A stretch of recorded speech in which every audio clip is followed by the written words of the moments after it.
The biggest regret that I hear more often is the lack of time spent with their animal, not being present enough with their animal. I can personally attest to that. There is no such thing as perfect pet parent, and we definitely struggle with making difficult decisions about our pet's health. And we have the same doubts and the same worries that creep up, whether or not we're doing enough for our pets, right? So rescue's hard because if you're rescuing because you have a big heart and you get attached, you're going through that pain lots. We have to do this, we have to do that, we have to stop feeding that food. They kept saying to me, like, Julie, you need to stop doing this. I didn't believe them, and I told them they didn't know what they were talking about, and then my dog got cancer. Welcome back to the Next Level Pet Parent Podcast, everyone. Today, we have a very special episode for you with lots of personal stories from our own journey as pet parents. We're joined today by Julianne Lee. You all know her as one of our favorite pioneers in the holistic pet wellness space, and you know her as the founder and formulator of Adored Beast.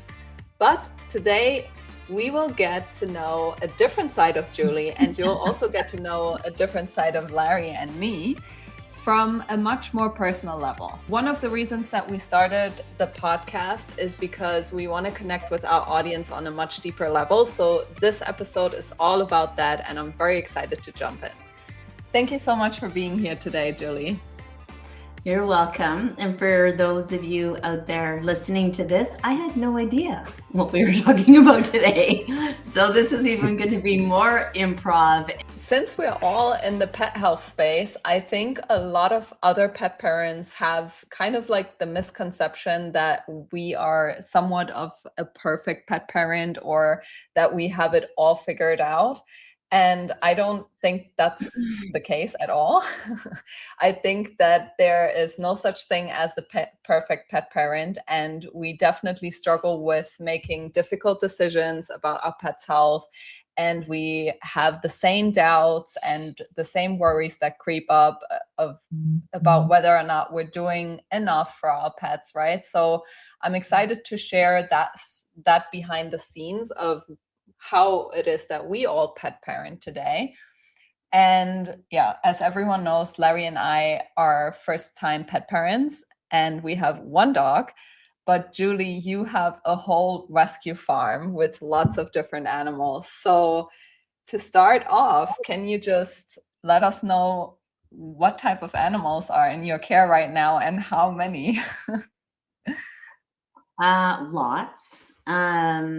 It's a really interesting time to do this, actually, because I just lost two of my really, really close animals, right? So, just been navigating through that whole process of, second guessing myself and things like that. But right now we have dogs and cats and pigs, potbelly pigs, ducks, horses, cows, donkeys, guinea hens, and chickens.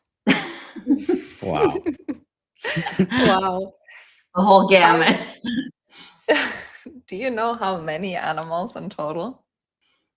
Oh my God, probably close to 40. Wow.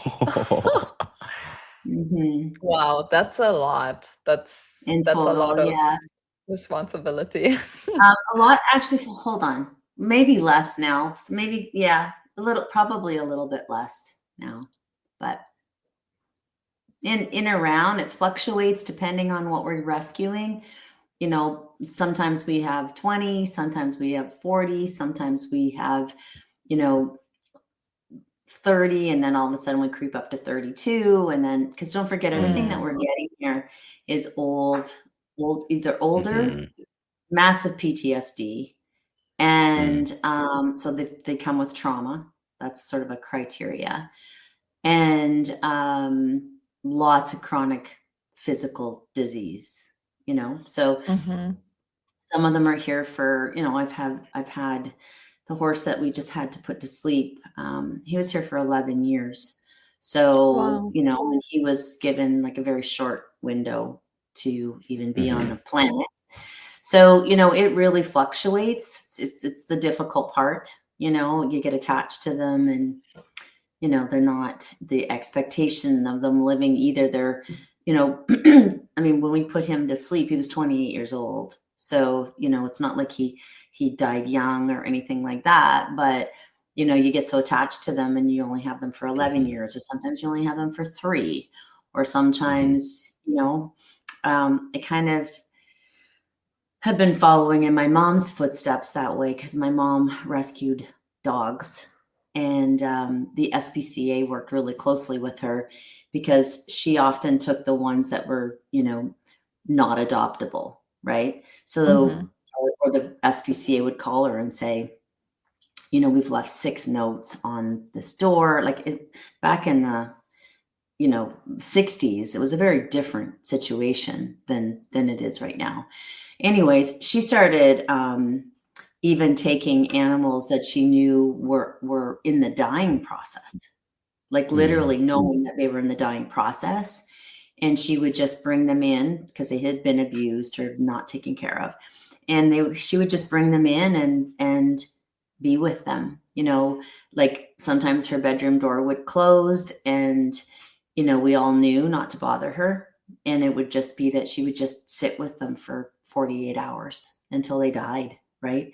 So, our family cooked breakfast and did our own thing, and we just knew to leave my mom to do what she needed to do. And she used to always say, if they're going to go, they need to go with love. So it's really hard, because even in 2 days, you can get heart attached to something, So she was really, really incredibly strong that way, because she did get attached. She'd come out after they died and she would cry. And sometimes, the vets would come, and sometimes they would just pass on their own, depending. So it depends, right? Rescue's hard, because if you're rescuing because you have a big heart and you get attached and stuff, you're going through that pain lots. So, has there ever been like a specific turning point in your journey as a pet parent that completely changed how you care for your pets? Like, is there a specific moment that you remember where you realized you needed to do things differently? Oh yeah. Yeah, for sure. I think that turning point was, I was raised in a very holistic family. My mom didn't vaccinate us. We saw a naturopath and an herbalist. And then when I went back initially as a vet tech, I think that's what gives me that empathy around conventional veterinary medicine, right? Because I know firsthand what it's like to go to school, and, it's very hard to learn something if you don't subscribe to it. The first little bit, I was very, this doesn't make sense. This doesn't make sense. I don't understand this. This is the opposite to what I've been, taught my whole life. And then you slowly either subscribe to what you're being taught, or how are you going to learn? So I sort of completely jumped the fence into conventional medicine at that point. And then my dog got cancer. My own personal dog got cancer, and he was 4. And Wow. throughout my career in that, I was always saying, okay, this isn't making sense to me. I've been doing this for 8 years, and animals are getting sicker. This was like a long time ago. We're talking like late 70s, saying to everyone, like, animals are getting sicker and something's wrong. And every time we give a vaccine, something seems to come back in and be either itchy or diarrhea or ear infections. I was seeing this way long time ago. So then Broody got cancer, and I was devastated. So I went to my mom and I said, I don't know what to do. I'm not doing chemo, not doing radiation, not doing any of that. And she said, you know exactly what to do. Call Virginia, who was our herbalist, right? So she completely changed my view first thing she said to me is, get him off that crap food. I took him to internal medicine specialist and surgeon, and we had to remove this tumor, right, in his bowel, because he couldn't defecate, but they couldn't get him in for a while. So Virginia made, suppositories with Essiac and like all different things. We started feeding him a fresh food diet. And I think it was about 16 days before I could take him in for the surgery. And he was supposed to have his part of his bowel resected. He had a very, very slim, grim prognosis. And by the time I got him there and then he had the surgery, the tumor was so much smaller. But what was more important is that it was completely encapsulated. So it literally changed in that short of a time, that they didn't have to resect anything. So, Wow. And at that point, that's when I learned, don't let them, take them to the internal medicine specialist, but don't let them do, biopsies. Don't let them do, fine needle biopsies of his lymph nodes. Don't let them biopsy take the tumor out and then biopsy the tumor once it's out. I learned a lot of those practical things early on. So that he completely recovered. We continued to treat him. And once he was better, I went away to Spain and got interested in homeopathy. So that dog completely shifted my whole path, basically. It's so absolutely incredible to hear how our pets have such a incredible influence on our life, and so much more beyond than just having that connection with our pets, in your case and in our case as well. I mean, Milka changed our life and our careers and our everything about our life the moment she came into our life. So it's so incredible to hear how incredibly impactful our dogs can be to our life. Yeah, no, and I heard that in my vet hospital constantly. Absolutely. Yeah, for us, the turning point where we kind of realized something has to change was when Milka, when she was a puppy, just over 1 year old. We kept going to the vet for different reasons. She had recurring diarrhea, reoccurring hotspots, the papilloma virus warts, and just things like that. And then on top of that, she was puking a lot, after she was throwing up a lot after her food and in the middle of the night. That sound, any pet parent wakes up when that sound comes, right? The middle of the night going up. Yeah.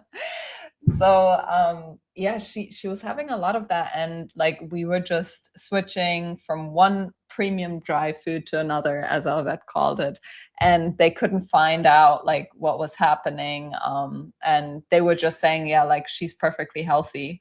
And we looked at our dog and were like, no, she's not perfectly healthy.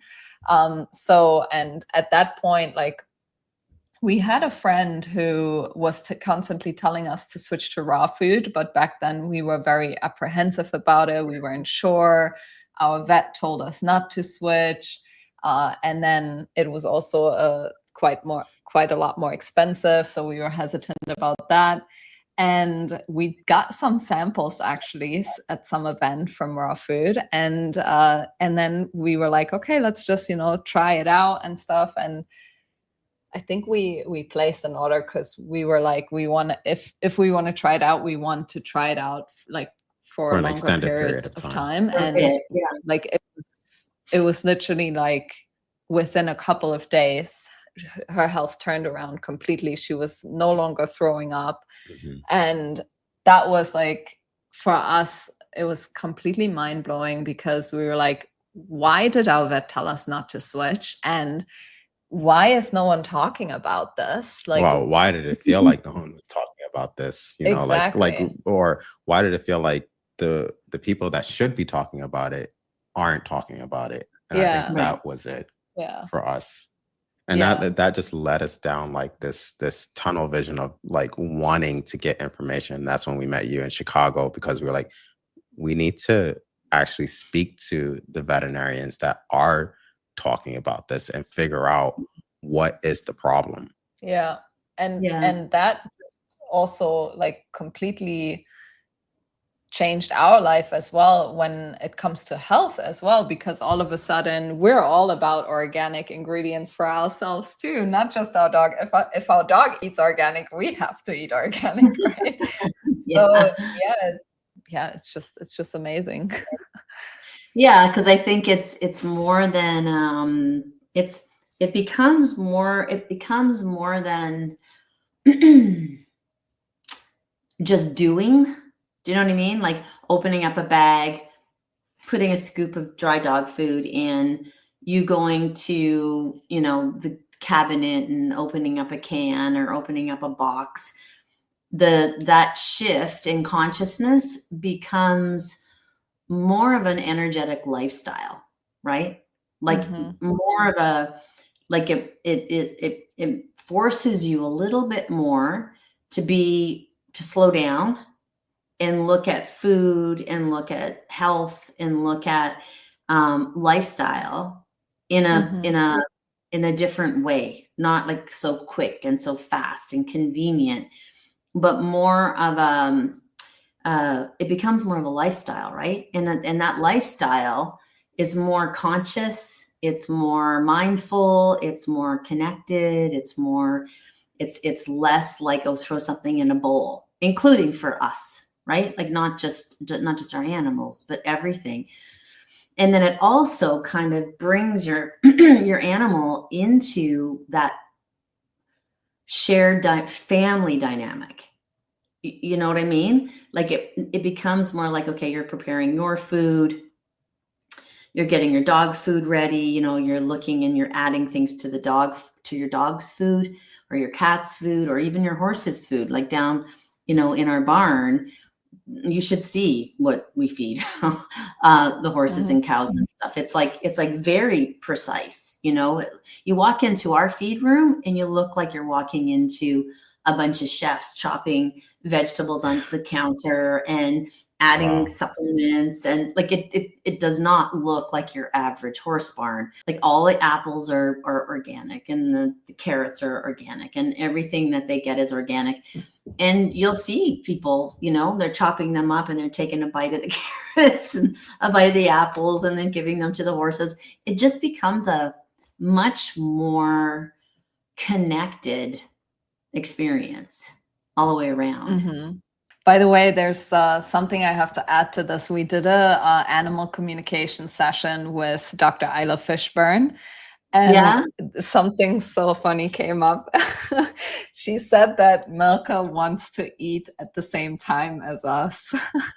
So, because you were just talking about like it becomes this family dynamic, right? So, and when we had this session with Isla Fishburne, like it was so funny because we were like, okay, Milka wants to eat at the same time as us. Kind of makes sense because, like when we start cooking in the kitchen, all her smells, like she's having all the smells, her digestive juices probably get going already. So it just makes sense to like eat at the same time. It's not probably. I got such pushback once, tons of times, when I was talking about fasting, right? And this was even in my clinic when fasting was very, everyone had to fast their dog, and fasting was this big deal. And now fasting is a big deal with people.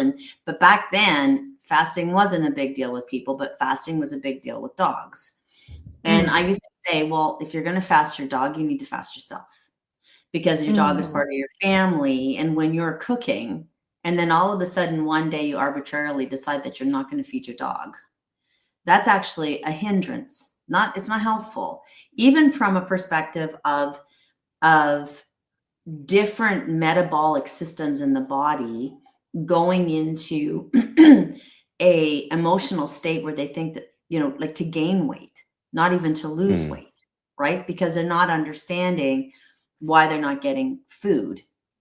So I'm like, okay, well, either you need to go out to a restaurant and eat, or you need to fast yourself. Like it's what, oh my gosh, I got so much pushback about that. It's, Yeah. dogs have to fast and da da da da da da.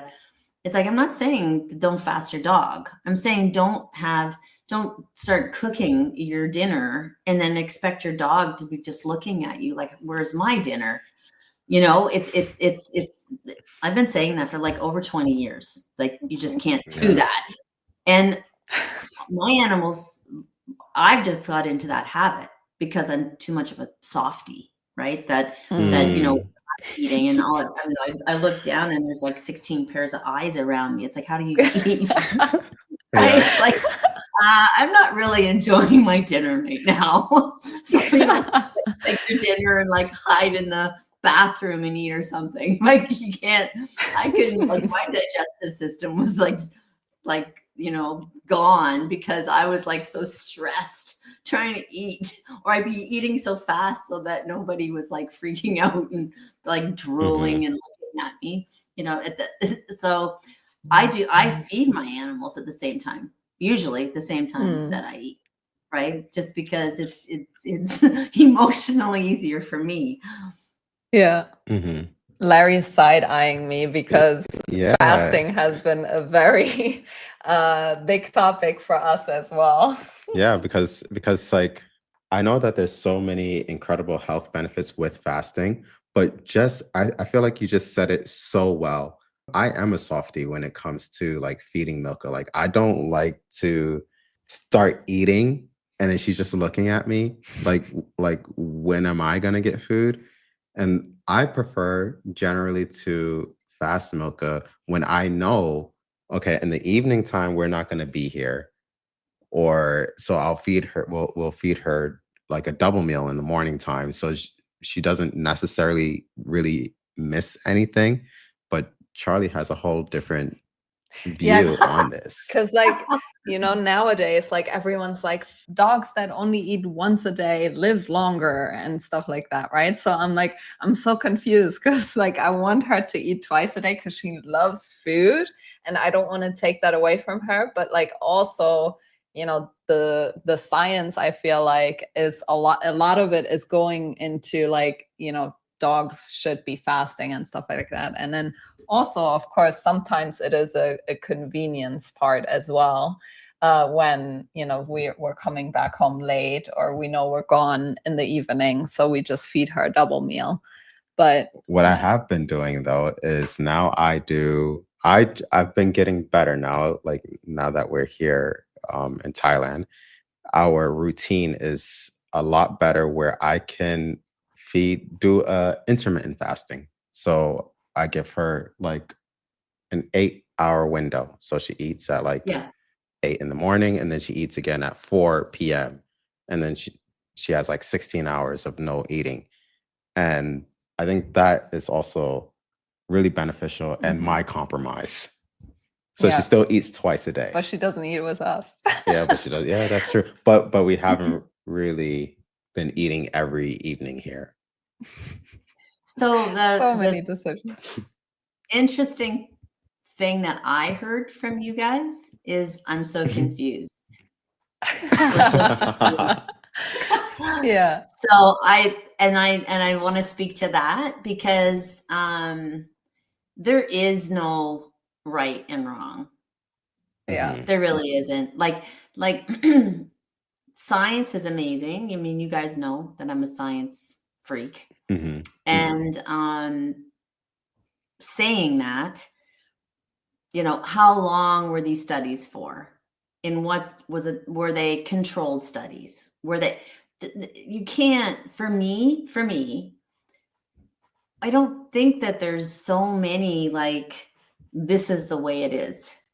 This is what's going to make your dog live longer. This is what's going to, do this. This is what I've,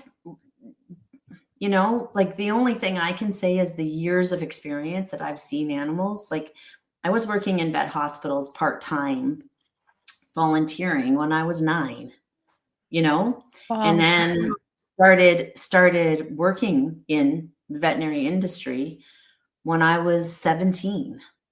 I went to school and worked there part-time, and I'm 67, right? I've seen dogs eating Old Roy and living till they were 17 years old, right? I've seen dogs eat it. Like there is really no, there's guidelines that I think people can follow. But when I think about when I was going to university, and especially when I was, doing the British Homeopathic Veterinary Surgeons program, and when I was, having to leave my dogs and whatever, when I was going to school at UBC, I was working as a waitress, right? My first vet hospital, I continued working night as a waitress because I was so limited financially to open this clinic, right? People were like, you want to open a holistic veterinary hospital, but I'm not giving you any money, So I had to keep working. So who was feeding my dog when I was going to school? He was in the back seat of my car. I'd leave him in my car. And sometimes I got to bring him into school and whatever, but he was really not with me until I went to work, right? Like as a waitress. And then they couldn't be with me. They didn't eat sometimes till 3:00 in the morning when I got home, right? Like they ate when I ate. They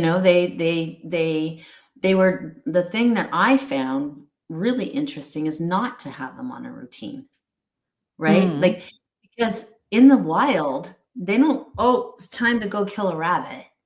It's dinner time, Yeah. it's breakfast time, it's this, it's that. But when the group hunts, they mostly all eat together, right? Like if they take down a deer, or they're eating, like I was really lucky in British Columbia. I lived for 5 years on a trail. It was called the Crossover Trail. And I was able to see 5 to 6 groups of coyotes, right? Like different families and different groups, and they crossed at different times in the ravine. So I was able to watch them a lot. Was able to watch bears a lot, and they do eat together, right? They hunt together, they eat together. So it's very community based. So I feel like, is there a magic bullet? Like, is there a magic thing? There's so many things that come into play when it comes to how long something lives for, and Yeah, absolutely. It's such a good point, and it just speaks to the fact, like, there's so much information out there nowadays, like what can make our pets healthier and how to help them live a longer life. And there are a million things that we could all be doing for our pets. And sometimes it can actually also lead pet parents to question whether or not they're doing enough to support their pets. And that's, I think, also what I'm sometimes thinking, like, okay, I want her to eat twice a day, but I also know that other, that once a day feeding is really beneficial. So am I doing enough, right? So for me, this feeling does creep in. And especially now also when we're traveling, because we're constantly like changing locations, we're changing our routine. And sometimes it is a little difficult to keep up with like certain health routines. We're very consistent with like her nutrition. She has a whole suitcase for herself. So we have like all her freeze-dried food and all her supplements and everything. So we are very consistent with that. But like there are certain luxuries right now that we are not, that we used to have that we don't have while we're traveling. Like, for example, organic cleaning products and things like that. Like, yeah, so sometimes that, we so kind of have to surrender. Let me ask you, what are you doing about that? Well, we're kind of doubling up, I would say, on like looking at what we can and can't do, and then how we can support Milka through in other ways. So like, for example, we can't really continue with like organic floor cleaner right now. So we're Well, it's like, not that we can't. Well, they don't really have that over I mean, here I in think Thailand. we can. It's just like it would mean that we're just lugging a lot more. Yeah. So I guess we could make our own, actually. yeah, that too. Well, But yeah, so there's lots of I think when people get really attached to a philosophy, can be detrimental as well, right? Because nothing is consistent. Things happen all the time, like all the time. yeah, I think we just like kind of surrender to like thinking, we're doing the best that we can with what we have right now. Yeah. And that's really and important. thinking outside the box, right? Like just use vinegar. If you have to use a floor cleaner, can you buy vinegar in Thailand? Yeah. Yes. Vinegar and water, right? Like there's different things that are really super simple that you don't have to be worried about. Like, so what, if you have to use something like, let's just even use dish soap. Okay. So you can't make your own dish soap, and your dish soap is not particularly We have wonderful. found organic dish soap. I did find, and that's the whole thing. That's the whole thing. What we're doing right now, how we're traveling, is that we're out of our normal routine. Yeah. And so like we're like, in a way, we're kind of making compromises on certain things. And we're like, okay, I don't want to travel with like a whole, like we have literally a whole suitcase of just supplements. And we have a whole suitcase of just Milka's food. And you're like, well, how much stuff do you actually take? But you know what? Like, I'm happy that we're having this conversation because sometimes you need these type of reminders. Like, actually, we can do it, Well, not even that you can do it. I feel like sometimes you just have to get not so overwhelmed and sit back and go, what can we do? Okay, well, it's pretty simple. Yeah. We can just use vinegar, right? It's not the best, but let's just use vinegar. There's nothing we can do. There's nothing we can do. So what we're going to do is just, support the body with like chelation stuff. Like if you're bringing a whole bunch of supplements, like fulvic and humic acid, or, homeopathic remedies, nux vomica and phosphorus, right? To help the organs deal with, hormone disruptors and things like that. You can kind of like support the changes. But when you're doing that, so there's all these things you can do, right? That doesn't overwhelm you, because you shouldn't be overwhelmed, right? You shouldn't be in this place, oh my God, she's going to die. She's going to get cancer. She's going to get sick. We should be doing better. We should be doing more, right? Like there's going to be some simple solutions that if you get yourself too wrapped up in that you're not doing right, you're going to forget simple solutions like vinegar. Like it's just, like, because you're getting stressed out. But I feel like I really like looking at something like the accumulation factors, So when you're looking at things that, are short term, even for short term, like 6 months or whatever, you do the best that you can. You put the tools in place that like things like antioxidants and things that help to detox and liver support and things like that you probably are bringing. Like I can see behind you, you basically have everything that you need that I'm talking about and we have a whole drawer down there too. We're traveling with a lot of stuff. Yeah. So when you're thinking about that, you're coming prepared, you know what to do. And the fact that your dog goes everywhere with you and experiences life with you, that's the number one most important thing. Absolutely. The mere fact that you're even concerned that you're doing the right thing when you're doing more than most people would ever do, speaks to your love for her, right? But I do the same thing. So it's easy for me to talk to you because I'm outside of this right now.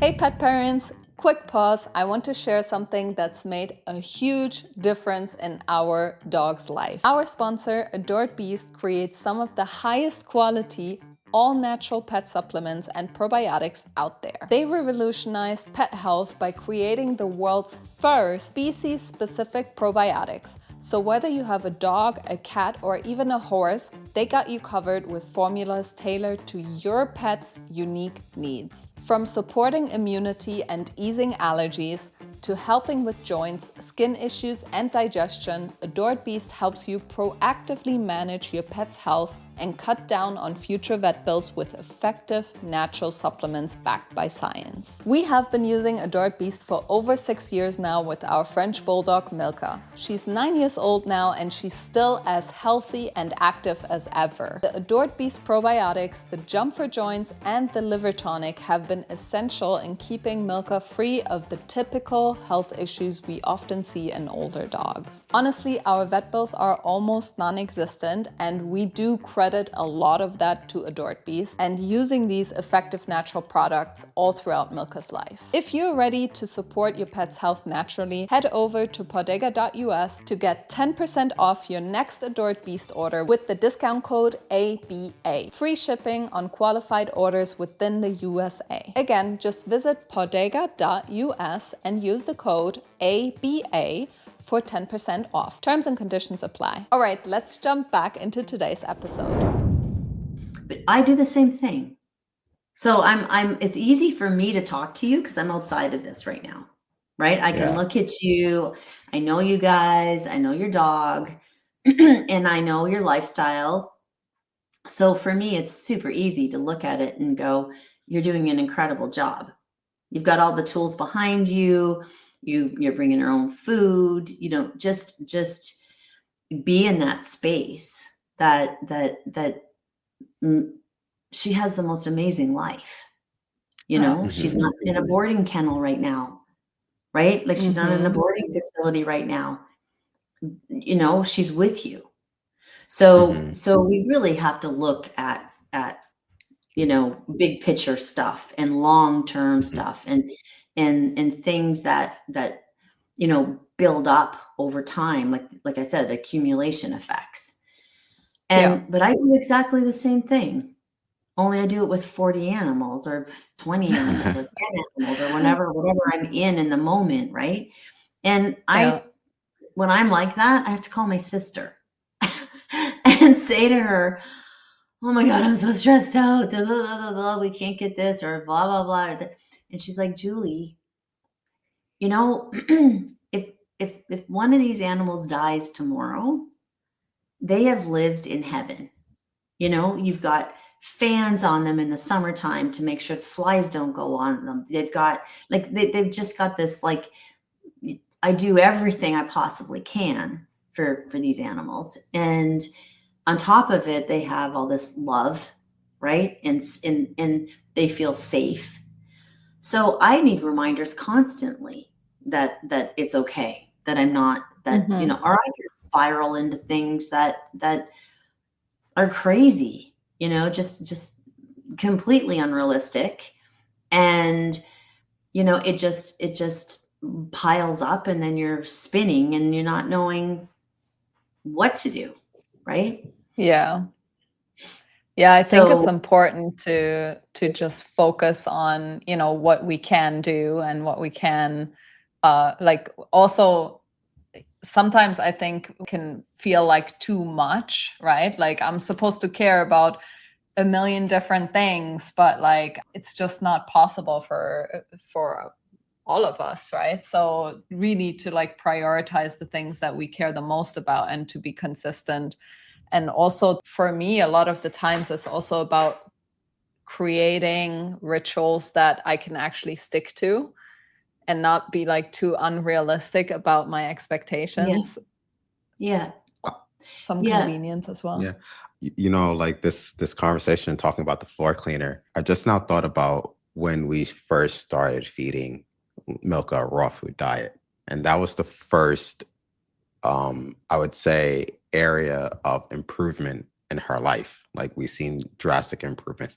And then we started building on top of that different areas of health to improve. So then we started adding supplements. Then we started Natural flea and tick yeah, prevention. exactly. For Yeah. example, natural flea and tick prevention, and then we changed the laundry detergent, and then we did the cleaning products, and then we did floor cleaners. So it wasn't all at the same time. And At now I once. think, yeah, exactly, it wasn't all at the same time. And now I think, like, as we're traveling, we had to obviously make decisions on what do we prioritize. But yeah, it's so interesting, honestly. And I think this is like for anyone that's listening, you know, like wherever you might be on your journey, just take it one step at a time. And no one is perfect. And I just think that the more knowledge you have, the better that you can eventually do.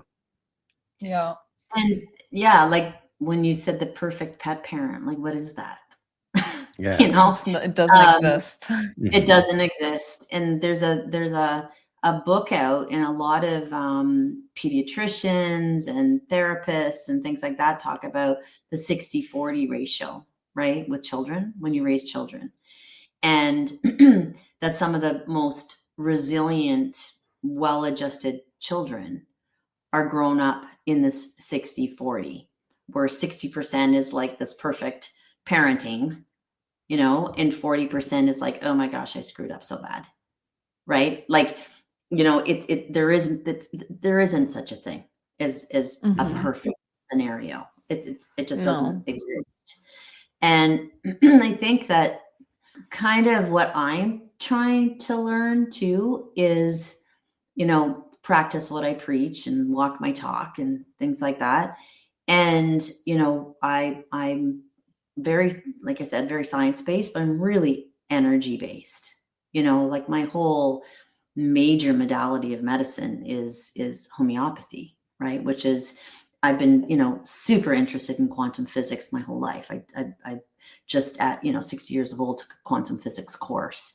And I feel like when we get too much in our heads about being a perfect pet parent, or what are we doing right, or what are we doing wrong, we instantly energetically remove ourselves from being, right? Being with our animals, connecting with our animals on an energy level, connecting with our friends, our partners, and ourselves.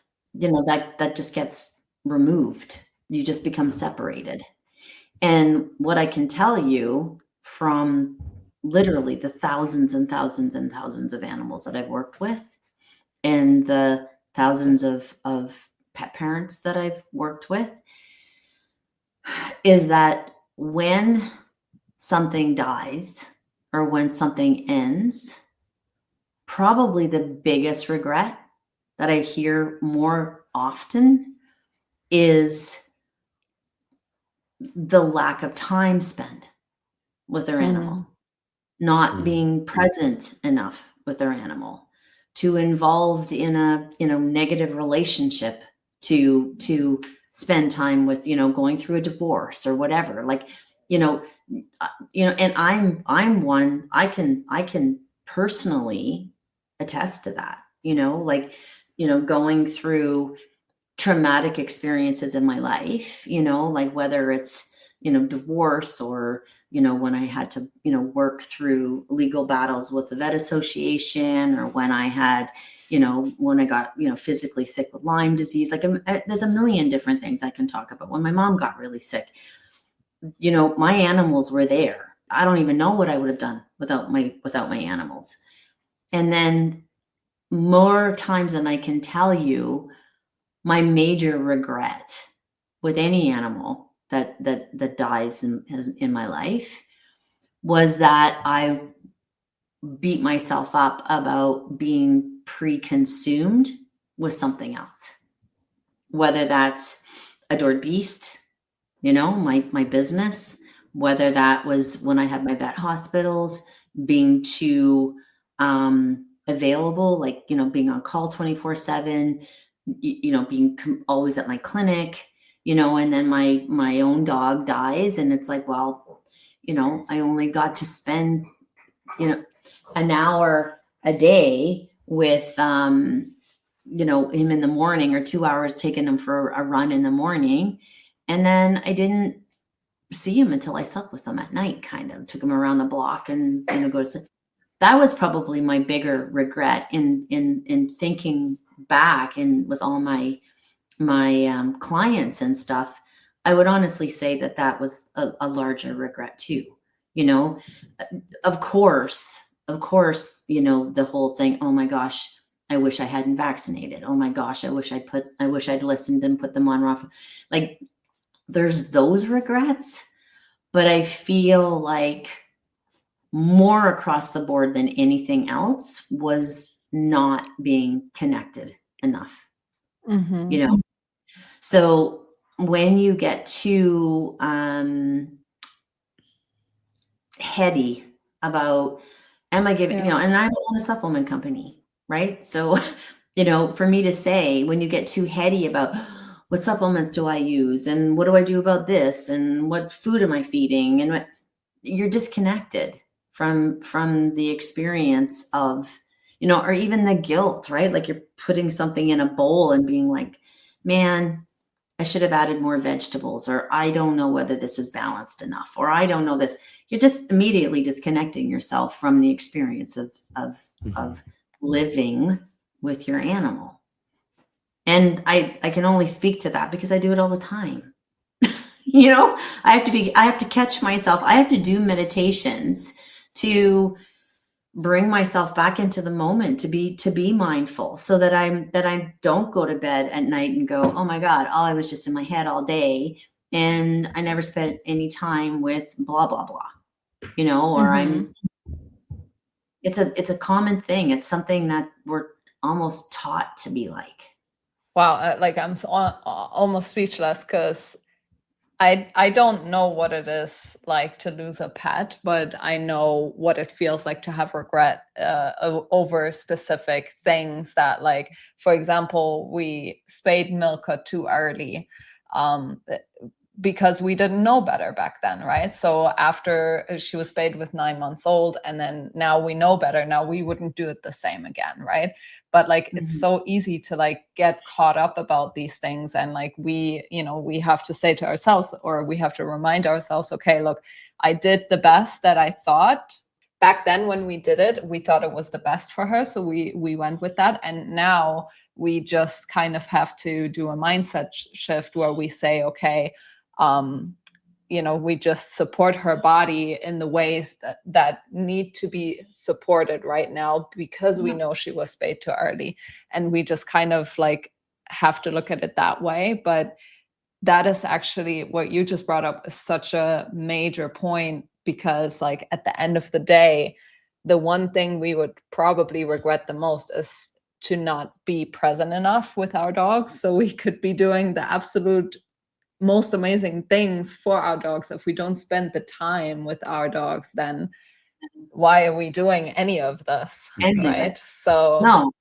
And it's so easy to like get swept up in the day-to-day routines and tasks, and always keeping ourselves so busy. But like, yeah, the one-on-one connection is like so important. And like, when we go out with them, to actually connect with them, and not just like yank them around or like, want them to like walk in our pace and things like that, right? So it's it's a really good reminder to really focus on what's the most important, which is spending time with our dogs.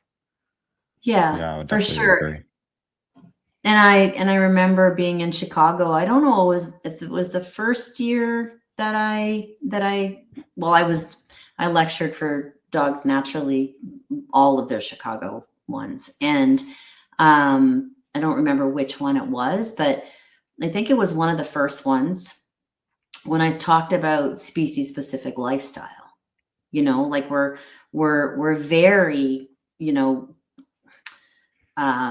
focused on species specific food, but what about species specific lifestyle? And Mm-hmm. and to me they go hand in hand, right? Like, how can you how do you say one is more important than the other one, right? Mm-hmm. We don't know. And if we're not present, how do we know even what's working, what's not working? Like, Mm-hmm. how do we know what supplement's working and what supplement isn't working? How do we know, if we're on our phones when we're walking our animals, how do we know that, oh, okay, that was different.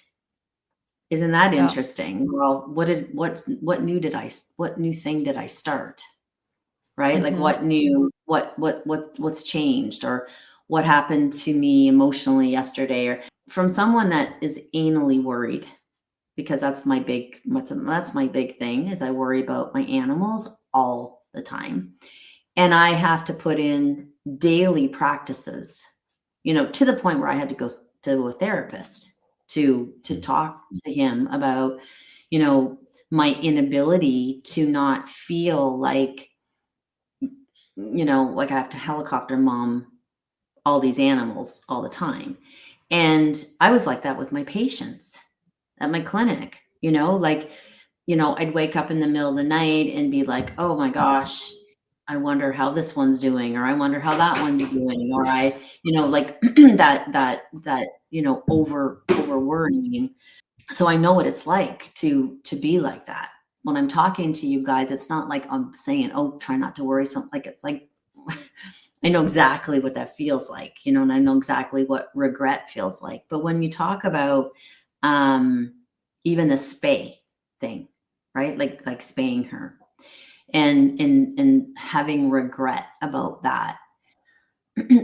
Yes, you did the best that you can with the knowledge that you had, but I also feel like we're so connected in the world in a different way, right? Like what experiences are we having that are negative and positive with our animals, that are actually learning curves in our life? That if we didn't have that negative experience, we wouldn't have that learning curve, right? We would. So true. So you guys are, influencers. You're out there. You're out there doing this. If you didn't have experiences that were, some people could say negative, if you didn't go through challenges, you wouldn't be able to speak to those situations as an influencer, and then try and, that just carries forward to helping somebody that gets their brand new puppy and is like, oh, wow, okay, that's interesting. I was gonna get her spayed, and she's, 8 weeks old. Or I was, looking in the paper specifically for, and something that's been spayed when they're 8 weeks old, because then I don't have to, it's, less, it's already like, buying something like a Big Mac with the, the whole works. You're purchasing something that's had everything done to it. So you having that experience with her, and that bringing up that sort of wishing that you hadn't feeling, only brings that to a wider audience and winds up helping. And I used to try to say that to people whose animals died young, right? Or animals that died from cancer, or people that brought, animals into me. And when I started talking to them, like, don't forget, this was like in the late 90s, right? So when I was talking to people about, over vaccinations and processed food and things like that, the information wasn't out there, not on the internet, not on anything. The amount of guilt, oh, it was my fault my dog died because I vaccinated them. Oh, it was my fault that my dog died because it was on processed food. It was all my fault. Whereas I'm trying to get people to look at their aha moments, right? Like, instead of looking at it as regret, look at it where we're all connected, right? And every aha moment will give relief or help to another animal, to another pet parent. These moments of learning. And I would also say to them, you know, if you're sitting across from me and you're bringing your animal to this integrative veterinary hospital, or you're bringing your animal, your new animal, to come see me because you've lost an animal from cancer or whatever, the fact that you're here, the fact that you have regret, the fact that you're so upset tells me that that animal died loved. Mhm. And there's nothing more important than that. Nothing. You know, they don't So true. they don't look on their watch if they're living till they're 16 or they're living till they're 10, or that they are our biggest teachers about living in the moment. If you have regret, all that means is that you love your animal. That's all it means. Because if you didn't love them that much, you wouldn't have regret. So if you can kind of look at what that actually means and understand, that's something that you can't buy. Love you can't put in a bowl. You can't love, you know, like you can't, like a supplement doesn't replace your heart. It is the number one thing for me that an animal needs. They need to feel safe and they need to feel loved. Right? Yeah. Everything else, well, they obviously need to eat, but you know what I mean? Yeah. Like Yeah. everything else is an additional proactive step for health and longevity. But if you don't have that connection, you can't spend time with them and you can't love them, you could, you know, buy supplements and food at the yin yang. And to me, it's not a replacement for that. So Julie, I'm interested in knowing, what does a typical day in your life looks like at the moment? oh boy. Being an acrobat. No.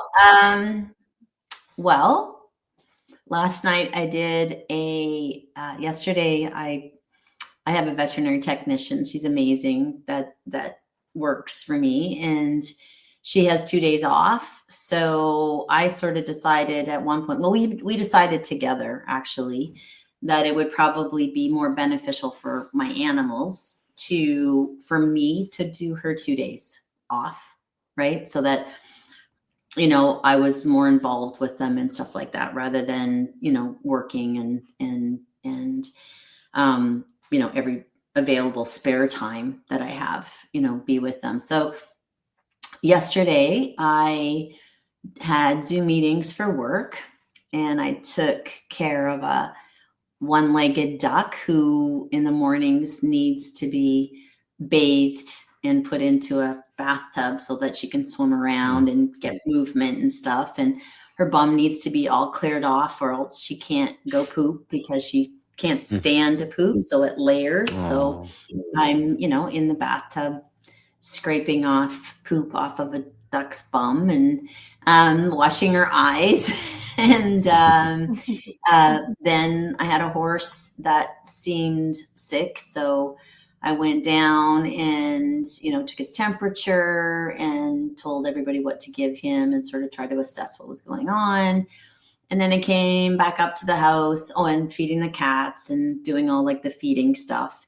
And I have a big, huge blind potbelly pig, and that lives in the house as well. And you know, he's old and has maybe possibly a little bit of dementia, so he doesn't want to go outside to go to the bathroom unless you go with him.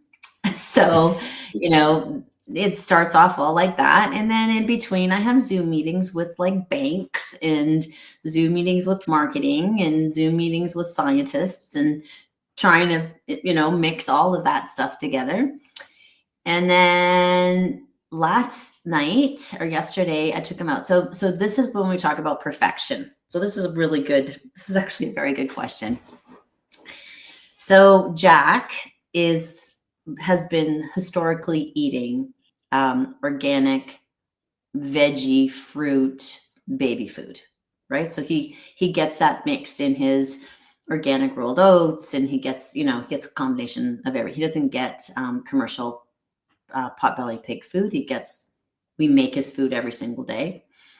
but it was getting a lot. Like he just started kind of getting a bit picky as he got older. So we put him on baby food and he loved it. So then we decided, okay, why don't we make our own baby food? You know, and then it's like fresh and it's not so processed and whatever. So we started doing that.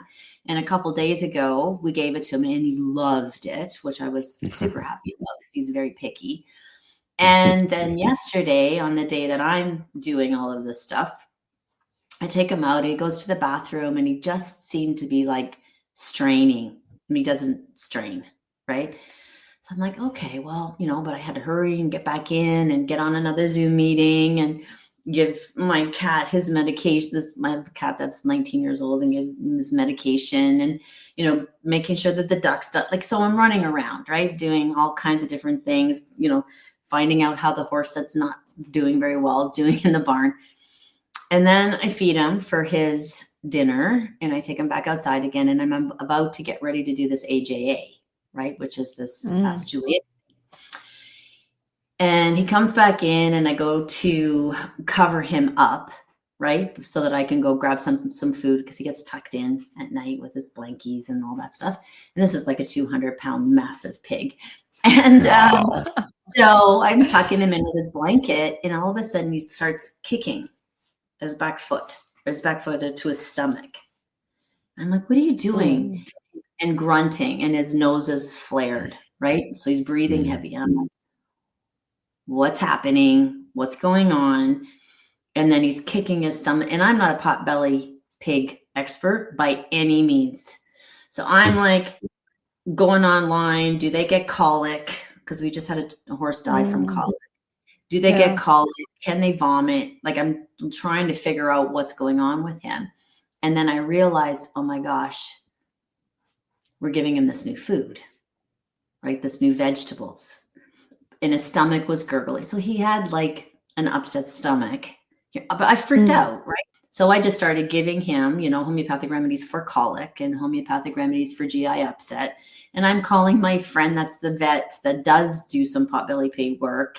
I'm calling her and I'm emailing Janice Gillay, who has this sanctuary called Hearts on Noses, which is a potbelly pig sanctuary in Vancouver. And I'm emailing her, trying to find out what's going on. And meanwhile, I'm looking at my watch, what time's my AJA working and starting. And I'm trying to like inhale my food and mix remedies. And then I'm giving him remedies every like 10 minutes and going, oh my God, what do I do? So then I get my red light therapy machine out and I got red light therapy on him and I'm giving him CBD oil and I'm singing to him and telling him he's going to be okay. And then I'm like, okay, I talked to my friend. She's like, well, every time I have a sore stomach, if I put a heating pad on, it always helps, right? It's like, oh, it's of course. Helps me too. But you can't leave him with a heat pad on. You have to make sure it's not too hot and doesn't get all caught in the cords. So anyways, by the time I came up, I put the heating pad on and I was just sitting there watching him for a while and he fell asleep and I covered him up, took the heating pad on, came up, did my AJA for 2 hours. 10:30, went back downstairs, put the heating pad on for a little while longer. And then, you know, talk about like being on track, right? Then I had to feed my cats because they get fed because they get medication before I go to sleep. And, you know, so I'm having to do still my other routine. And then last night I got up, I set my alarm for every 2 hours to go down and give him a remedy and check on him. And I was so tired by 4:00 that I wound up falling asleep on the floor with him in his room to make sure that he could have the heating pad on his tummy. And this morning I got up and he's fine. And so that's like, nice. And then I had to get up at like, I don't know what time to be on this podcast at 8:00 in the morning. So that's typical my life. Wow. That's a very interesting day.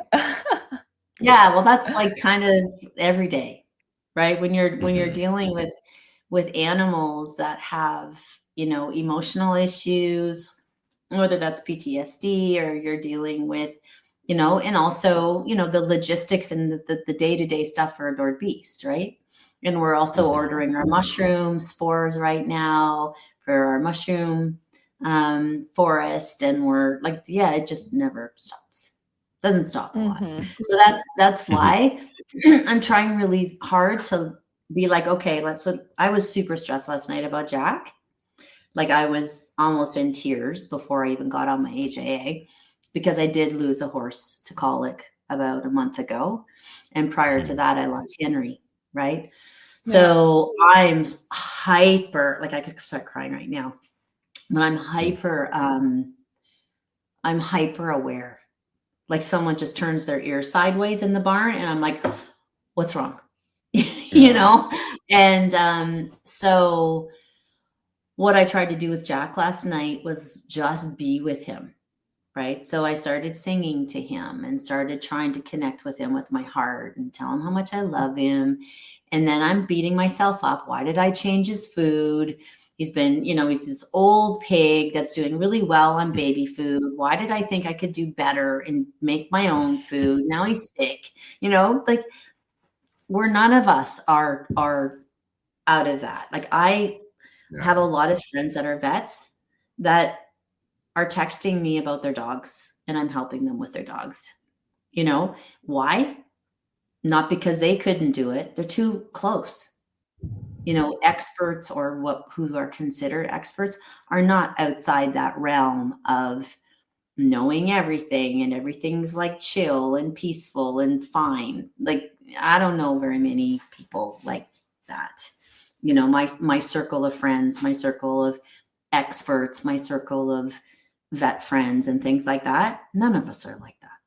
It's also support, right? So if you think of your animal like a child, let's just use that as an example, like they're like your child or like your family. How much support do you have? Like if I didn't have my vet tech, if I didn't have 5 people working in the barn, if I didn't have my amazing marketing team, if I didn't have all of those other people supporting me, less than half of what I'm doing right now, right? I have support. So how much support do people have? When you're a pet parent that has children or not children or a single parent or someone that has to work full time, both parents have to work full time to just make a living. It's easy to say, do this. It's easy to say, do that. But what's reality? So that's what I used to say to, I'd have mothers coming in crying at my clinic. I don't know what to do because I would say, spend more time, get off your phone, blah, blah, blah, blah. And then they would just burst into tears because they're like, how do I do that when I'm driving my kids to soccer? When I'm doing this and I'm making like, where do I have time? So I would just try and walk through them. Okay. Do you read your children's stories at night? Yes. Story time every single night. Bring the dog, get him up on the bed, bring the cat, get him up on the bed and, read to your children, then turn and read to your dog, like make the eye connection, try to involve them in everything that you're doing. So that it's not an added, oh my gosh, now I got to spend 2 hours with my dog, or I didn't spend any time with my cat, or I didn't, if you're conscious. And like I said, it's not easy. It takes time, but it's a gift that they give to us. Like for me last night, my heart was racing because I thought he was going to die. Like I went into this whole thing. Oh my gosh, what if I'm on an AJA and he starts to colic and, and I'm lying on the floor. And I'm going, okay, Julie, what is he really in that much distress? And really trying to just be with him. And, instead of beating myself up that I gave him this food, I was saying to him, I'm so sorry. I just was trying to do better. I want you to live a long, healthy life. And now I feel bad. I'm telling him that I'm feeling bad because he's sick, like, well, why not? Why not? He may not know the exact words, but he's understanding my energy and I'm not holding it in. I'm allowing myself to be real with my animals, and, saying to him, I'm so sorry. And I would never, ever want you to have a sick tummy. And, like rarely in our lives do we have the opportunity to be real with society, with our partners, with, it's a a rarity, but it's so important. And that's why we love our animals so much, is because they unconditionally love us. So take the opportunity to be vulnerable, right? Take the opportunity to allow your heart to open, say what you want, cry when you want. I'm not saying take the opportunity to lose your, get mad and whatever. That's not what I'm saying. Yeah. Take the opportunity. Underneath anger is usually is fear or pain, right? Yeah. So there's nothing wrong with saying to your dog or your cat or your pig or your horse, "Oh my God, I'm so scared I did something wrong. Like I'm so sorry. I don't know why I did that. I was just trying." Be vulnerable, because that's when the connection happens, because you're not hiding. They feel your energy no matter what you're trying to pretend you're doing. So, take that opportunity, because that's really healing for yourself too, right? Is to just be able to be you. That was so beautifully put together and so true. They're big parts of our lives, Yeah. No, and it's such a good reminder. Just a very beautiful way to look at pet parenting, for sure. Mm-hmm. And also so humbling to know that, like, you also go through these same emotions and and same situations, just multiplied by 40. Yeah. Thank you so much for taking the time today to talk to us about your parenting journey and listen to our parenting journey as well. We definitely learned a lot of new things about you today.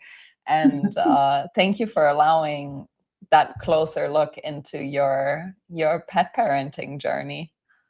Well, you're welcome. It's a great conversation, and I think it needs to be, shared, and it's something that's not talked about a lot. So it's great. Thank you so much for tuning into today's episode. If you like this show and you like what we do here and you want to support us, the free and simple way to do just that is by hitting the subscribe button. Larry and I spend countless hours creating this podcast, and seeing our community grow really means the world to us and enables us to keep creating awesome content just like this.